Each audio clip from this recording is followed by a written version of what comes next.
So logistic growth actually comes up in a bunch of other applications as well. Here's a few examples. One of them is a simplistic model of epidemics. It's kind of relevant today since COVID is still around. So let's say, for a simple example, let's say you have a population of 5 people.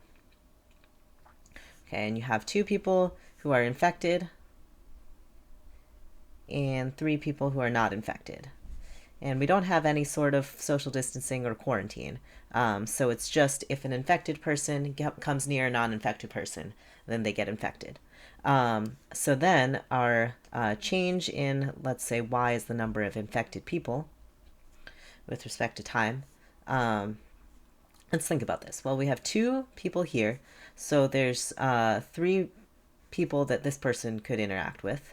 3 people that this person could interact with. So it's a total of 2 times 3 number of ways for an infected person to come in contact with a non-infected person. And that's out of a total population of technically 5 times 4, but we're going to use 5 times 5. That'll make this easier because then we can write these as fractions. This is 2/5 of the population is infected and 3/5 of the population is not infected. So we'll say y is proportion of population infected. Then my dy by dt is you're going to have some sort of multiplication here, y times 1 minus y. And it'll be proportional to that. Might be some constant depending on how severe the epidemic is. So this is going to look like a logistic growth. Another application is sustainable harvesting. So plants work the same way that humans do.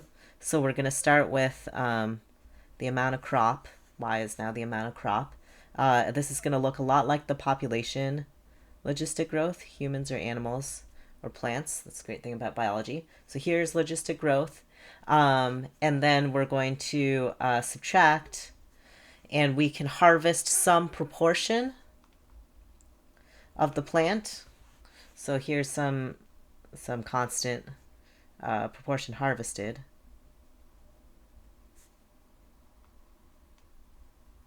And then the remaining amount will reproduce again. And so sustainable meaning you can harvest an amount and the crop won't die out.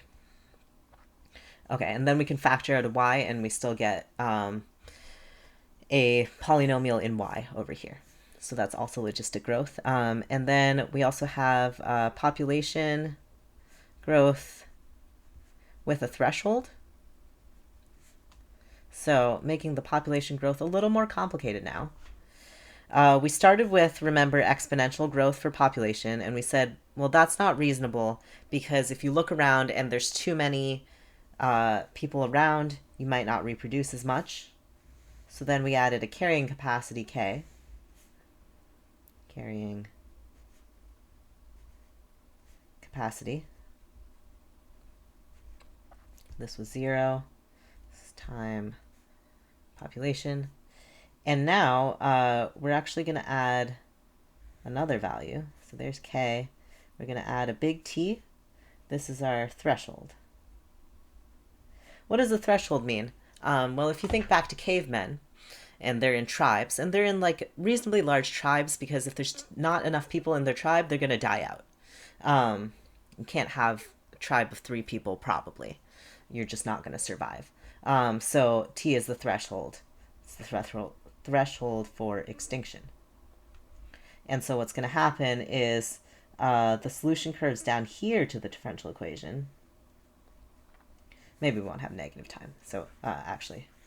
But if we're near the threshold, we're going to decrease the population to 0. If we're above the threshold, then we're going to increase in population to the carrying capacity. And if we're above the carrying capacity, some people will die out until we're down at the carrying capacity. So then we have the carrying capacity is a stable equilibrium. threshold is an unstable equilibrium. And the zero, well, we don't care about down here. We can't have negative population. So we'll call this stable, sort of. We don't have both sides to look at. And then we can write a differential equation here for the population growth with threshold.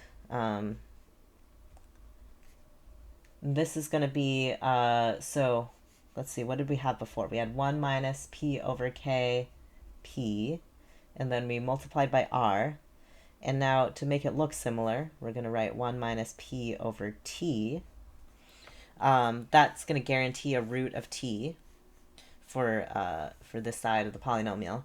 And then we notice that as p gets large, dp by dt gets large negatively. So we just have to make sure the leading coefficient is negative. Well, here's two negatives. That's a positive. So we actually have to put a negative out here.